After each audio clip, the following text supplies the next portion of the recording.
The afternoon sun beat down on Jackson Pierce's shoulders as he stood in his doorway, rifle loose in one hand, watching the single rider approach. He knew that silhouette, the straight-backed posture, the way she sat a horse like she'd been born to it. Rose Campbell. She dismounted at his gate without hesitation, her dark riding skirt dusty from the road, her white blouse clinging to her in the heat. Those blue eyes met his across 20 feet of dry earth, and for the first time in 15 years, neither of them looked away. "I hear you need help," she called out, her voice steady as stone. Jackson's jaw tightened. He didn't need help. Didn't need anyone. Especially not the woman who'd haunted every goddamn sunset for half his life. But Tom Brennan and his cronies had made sure the whole town knew about his predicament. A ranch too big for one man, no wife, no future. They'd arranged this somehow. Pushed Rose toward him like a chess piece. The question was, why? And more dangerous still, did he have the strength to send her away again? Stay with me, because what happens next will change everything they thought they knew about survival. And each other. Rose tied her horse to the post and walked toward him with the kind of calm that only comes from having already made an impossible decision. She carried a small leather bag, nothing more. "Tom Brennan said you were hiring," she said, stopping at the bottom of his porch steps. "Housekeeper, cook, $15 a month, room and board." Jackson's hand tightened on the doorframe. "Brennan's a liar." "I know." She met his eyes without flinching. "He's also a bastard who thinks he can manipulate people like cattle. But the job offer was public, Jackson. Half the town heard it. If you turn me away now, it looks like you're the one with something to hide." Smart. She'd always been smart. "Why?" The word came out rougher than he intended. "Why would you agree to work for me?" Something flickered in her expression. Vulnerability, maybe. Or the ghost of the girl she'd been at 18.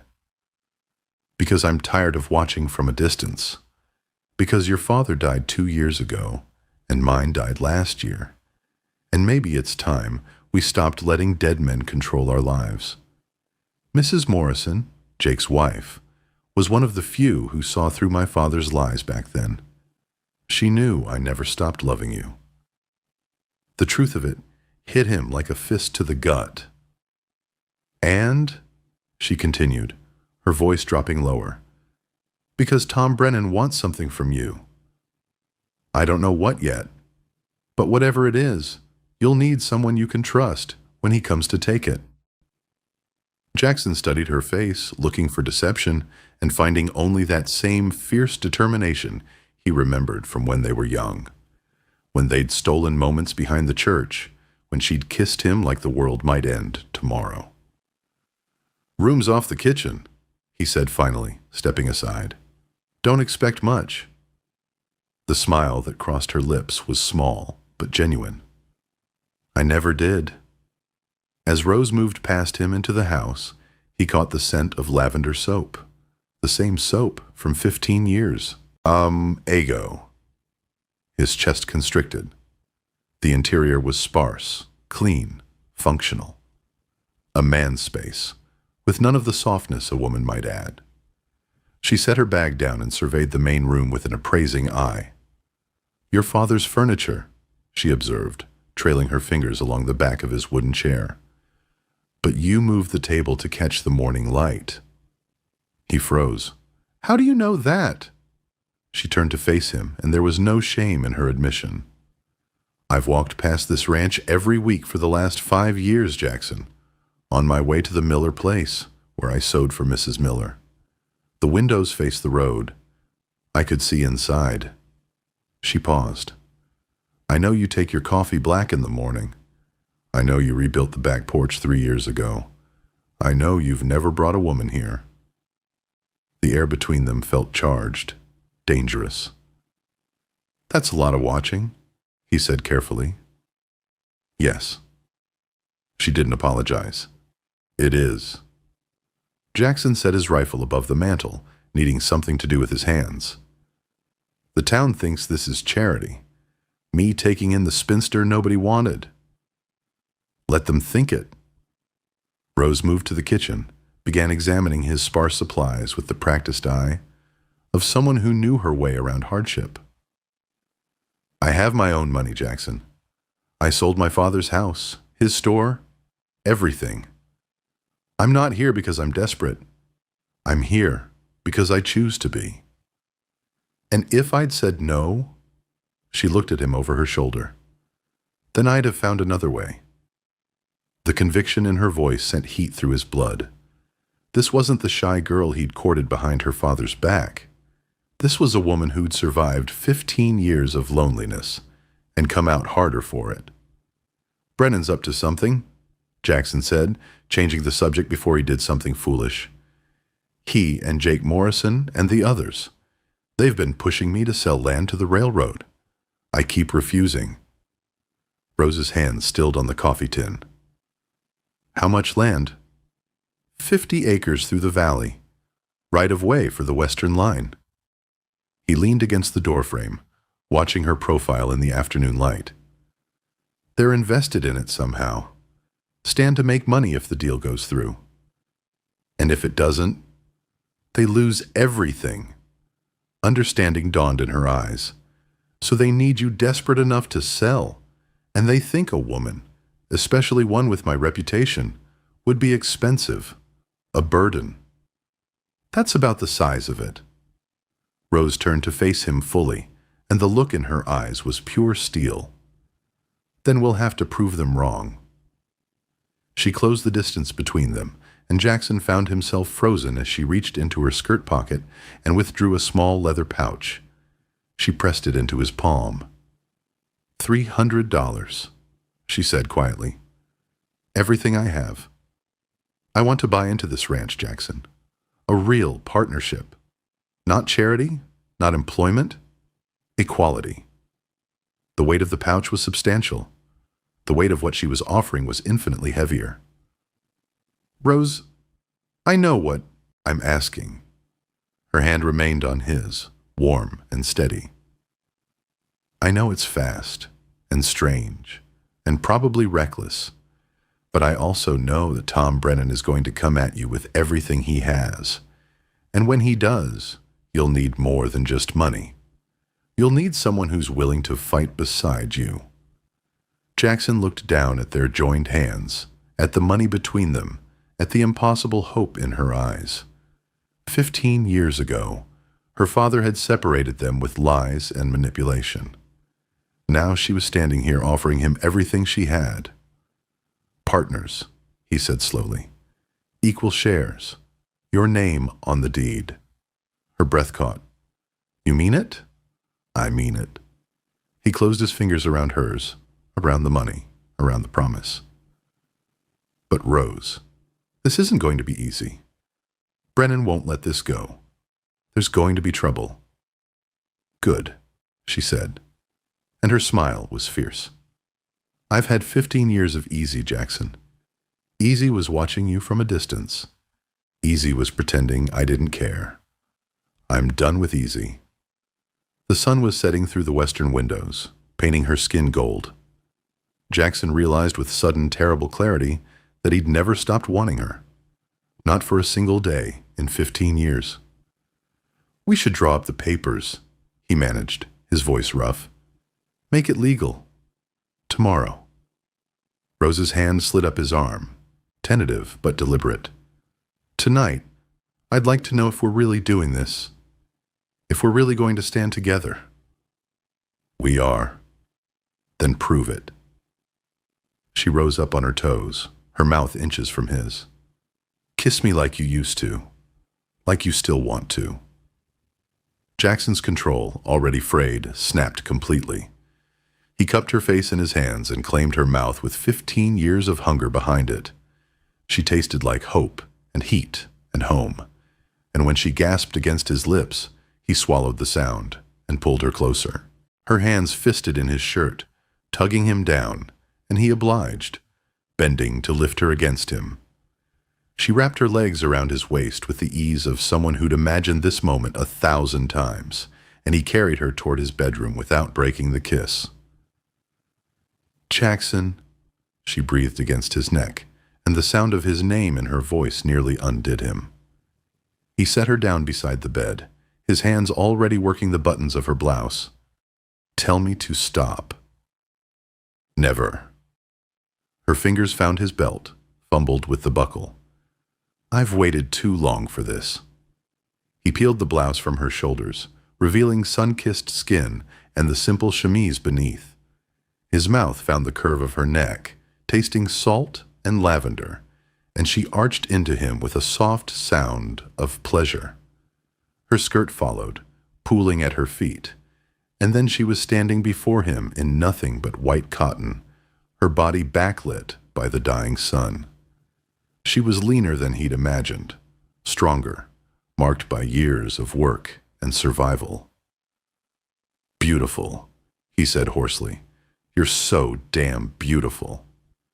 She reached for the hem of her chemise. A gunshot cracked through the evening air. They both froze, Jackson's hand already reaching for the rifle he'd left in the main room.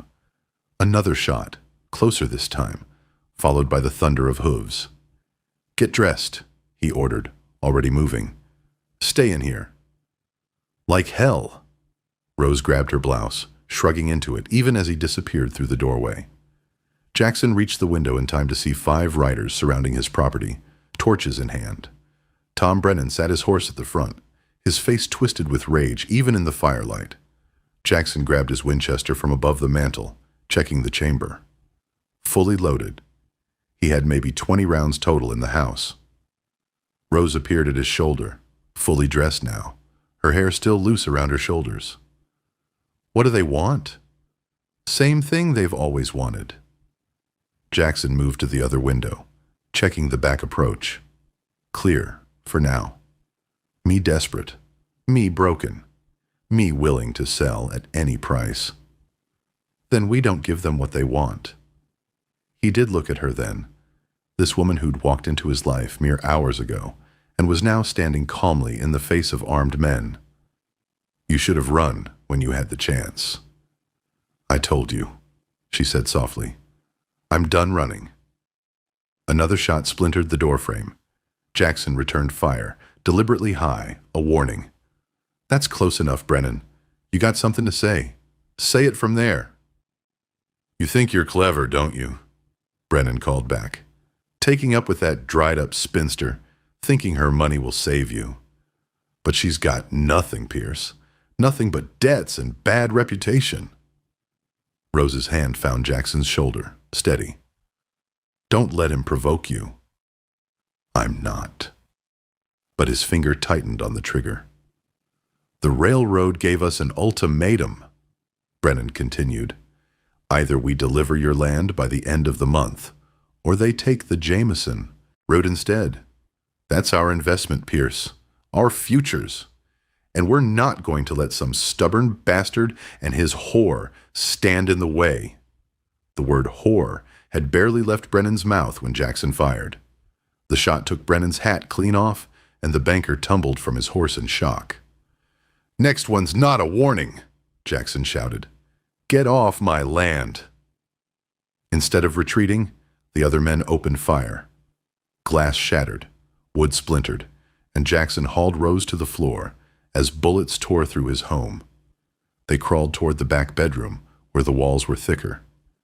Jackson shoved furniture against the door, creating a barricade, while Rose checked the back window. "There's 2 more coming around the rear," she reported, her voice remarkably calm. "They're going to try to box us in." Jackson handed her his Colt revolver. "You know how to use this?" "My father taught me." She checked the chamber with practiced efficiency. 6 shots. Make them count." "You're full of surprises." "You have no idea." The siege lasted through the night. Jackson and Rose took turns at the windows, conserving ammunition, firing only when the riders got too close. Twice, men tried to rush the house, and twice Jackson dropped them with precise shots that left them writhing in the dirt, wounded, not dead, but out of the fight. In the darkest hours before dawn, huddled together behind the overturned table, Rose finally spoke. "I need to tell you something. About why I really sold everything." Jackson reloaded his rifle, not looking at her. "I figured you'd get around to it." Huddled behind the table, Rose gripped his hand. "My father lied, Jackson. He told you I didn't want to see you. He told me you'd only been courting me out of pity. I've known the truth for years and waited for a chance to fight for us. And then Tom Brennan handed me the perfect excuse to stop waiting." Understanding crashed over him. "You knew they'd try to use you against me." "I suspected. And I thought, if they're going to use me as a weapon anyway, why not turn that weapon on them instead?" She smiled, sharp and dangerous in the dimness. "Why not become your strength instead of your weakness?" Before Jackson could respond, a new sound cut through the night. More horses, but different. Organized, official.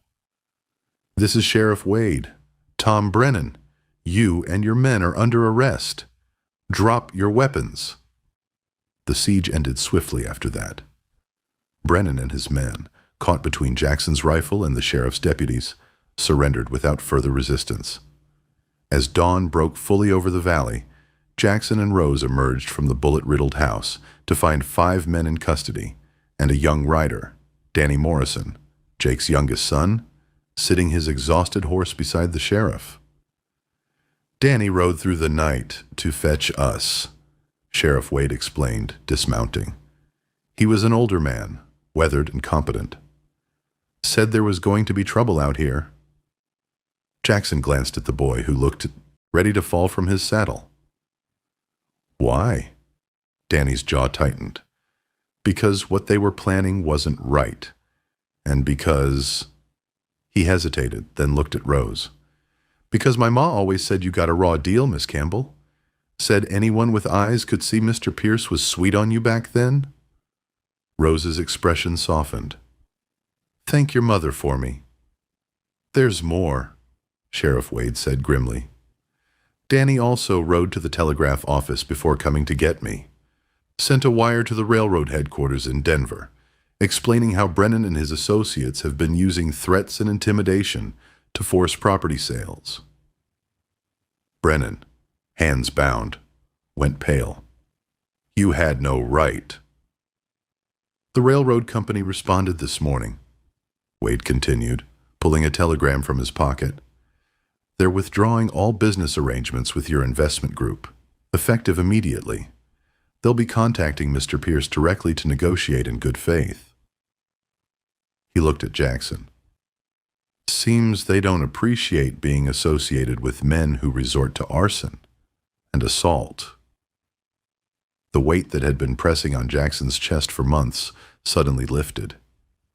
He looked at Rose, found her already watching him, and saw his own relief reflected in her eyes. "What about the men who got shot?" Rose asked, ever practical. "Doc's already tending to them," Wade assured her. "Superficial wounds mostly. They'll stand trial for attempted arson and assault with deadly weapons. Brennan's looking at additional charges for conspiracy and intimidation." He paused. "Though I gotta say, Miss Campbell, the fact that you were here of your own free will complicates their story considerably." "I came here to work for Mr. Pierce," Rose said evenly. "I had a job offer, made publicly, which I accepted. What happened after that was Mr. Brennan's choice, not ours." Wade nodded slowly. "That how you remember it, Pierce?" Jackson understood what the sheriff was really asking. Was Rose here willingly, or had she been coerced? The answer mattered, legally and socially. "Miss Campbell arrived yesterday afternoon to discuss employment," Jackson said carefully. "We were negotiating the terms of her position when Brennan and his men attacked. She stayed to help defend the property. I'd say that makes her more than just a housekeeper. It makes her a partner." Something fierce and grateful flashed in Rose's eyes. "Well then," Wade said, a hint of amusement in his voice, I'd say you two make quite the team. Come by my office in a few days to give your statements. Until then, he gestured at Jackson's bullet-riddled home. You've got some repairs to make. As the sheriff and his prisoners rode away, Jackson and Rose stood together in the growing daylight, surveying the damage. Broken windows, splintered wood, bullet holes pocking the walls. It would take weeks to repair properly. Hell of a first day of work, Jackson said. Rose laughed, the sound bright and unexpected after the tension of the night. I've had worse. You're insane. You know that. But he was smiling. Walking into a man's life, offering him everything you own, getting shot at, and still standing here like it's all part of the plan. Maybe it was. She turned to face him, and in the morning light, she looked young again, hopeful and alive, in a way he hadn't seen in 15 years. Maybe I spent all those years watching from a distance so that when the moment finally came, I'd know exactly what I wanted. No hesitation, no second guessing. Jackson reached out, tucked a strand of hair behind her ear. His fingers lingered on her jaw. And what is it you want? Rose Campbell? You. Simple. Direct. I want you and this ranch and a life we build together. I want to stop being the woman who waits and become the woman who acts. I want. She paused, vulnerable for the first time since arriving. I want what we should have had 15 years ago, if the world had been kinder. The world's not kind, Jackson said quietly, especially not out here. I know, but we can be. She took his hand, pressed it against her cheek. We can be kind to each other. We can build something good out of all this pain and waste. If you're willing. He'd been alone for so long, he'd forgotten what it felt like to want something beyond mere survival. But looking at Rose, fierce, damaged, hopeful Rose, he remembered. Not the ghost of what they'd had, but the possibility of what they could become. Partners, he said. Equal shares. Your name on the deed. We rebuild this house together. Run this ranch together. Face whatever comes next together. Yes. She rose up on her toes, kissed him softly. Yes to all of it. This time, when he carried her inside, there were no interruptions. The house was a wreck, full of broken glass and splintered wood, but the bedroom had escaped the worst of the damage. Sunlight streamed through the one intact window, painting everything gold. Jackson laid her down on his bed with reverence, taking his time with each button, each layer. She arched into his touch, her body responding to his, with an honesty that took his breath away. No games, no pretense, just raw need, tempered with genuine affection. I thought about this, she admitted, her voice husky as his mouth traced the curve of her breast. All those nights, alone. I thought about your hands, your mouth, the way you used to look at me. How did I look at you? He pressed kisses down her stomach, felt her muscles flutter under his lips. Like I was water in the desert. Her fingers tangled in his hair. Like I was everything you needed to survive. You are. He looked up at her, met her eyes. You always were. What followed was neither quick nor desperate, but something slower, deeper, a claiming that went beyond the physical. They moved together like they'd been doing it for years, their bodies remembering what their minds had tried to forget. When she cried out, it was his name on her lips, and when he followed her over the edge, he buried his face in her neck and held on like she might disappear. Afterward, they lay tangled together, sweaty and spent, listening to the morning sounds of the ranch waking up around them. We should probably fix those windows, Rose said eventually. Probably. Jackson pressed a kiss to her shoulder. Or we could stay here a while longer. Tempting, But if we're going to be partners, I should probably learn how to repair bullet damage." He laughed against her skin. "You're not like any woman I've ever known." "Good." She turned in his arms, serious now. "Because I'm not trying to be anyone but myself. And myself is someone who's going to stand beside you, work beside you, fight beside you, for as long as you'll have me." Jackson cupped her face in his hands, memorizing every line, every freckle. "That's going to be a long time, Rose. Might be forever." "Forever sounds about right." In the weeks that followed, Jackson and Rose rebuilt the ranch together, selling 20 acres to the railroad at a fair price and using the funds, along with Rose's investment, to strengthen their home and hire help. Side by side, they faced the town's whispers as partners, their bond deepening with each shared sunrise. One evening, as they sat on the repaired porch under a starlit sky, Rose's quiet smile reminded Jackson of the girl he'd loved and the woman she'd become. 3 months after Rose's arrival, Jackson rode into town alone to visit the county clerk's office. He returned with legal documents, partnership papers, making Rose Campbell an equal owner of the Pierce Ranch. Her name in official ink beside his. That night, he found her in the kitchen, preparing supper, and simply handed her the papers. Rose read them slowly, her fingers trembling slightly. When she looked up, there were tears in her eyes. "You did it. You actually did it." She set the papers down carefully, then threw her arms around his neck. "Thank you," she whispered, "for seeing me, for trusting me, for giving me a chance to be more than what the town decided I should be." "You were always more," he murmured against her hair. "I just didn't fight hard enough for you the first time. I won't make that mistake again." They stood like that for a long moment, holding each other in the lamplight, the smell of cooking food mixing with the ever-present scent of lavender.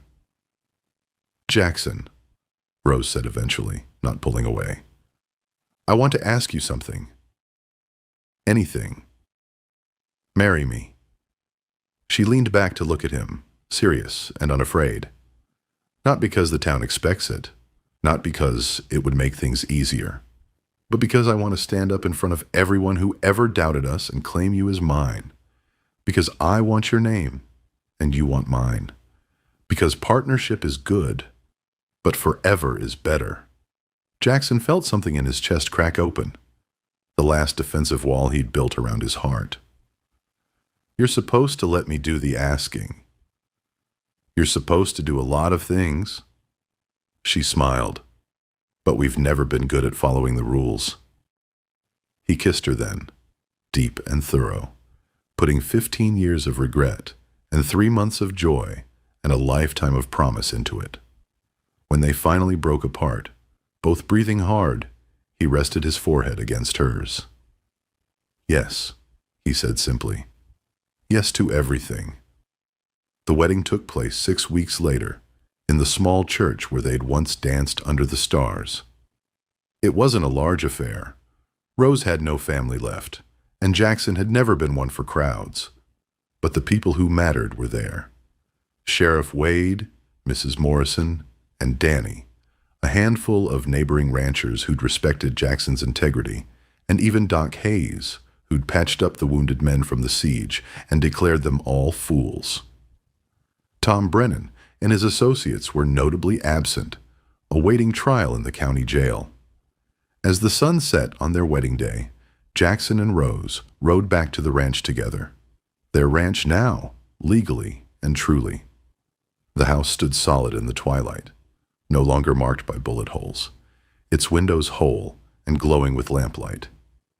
Jackson helped Rose down from her horse, but instead of leading her inside, he paused, turning her to face him in the gathering darkness.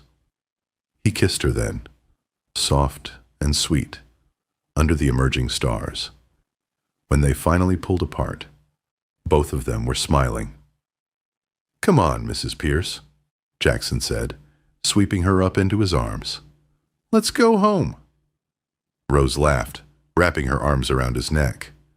"I'm already home, cowboy. Have been since the day I rode up to your gate." And as the night deepened around them, Jackson and Rose began the first page of the rest of their story.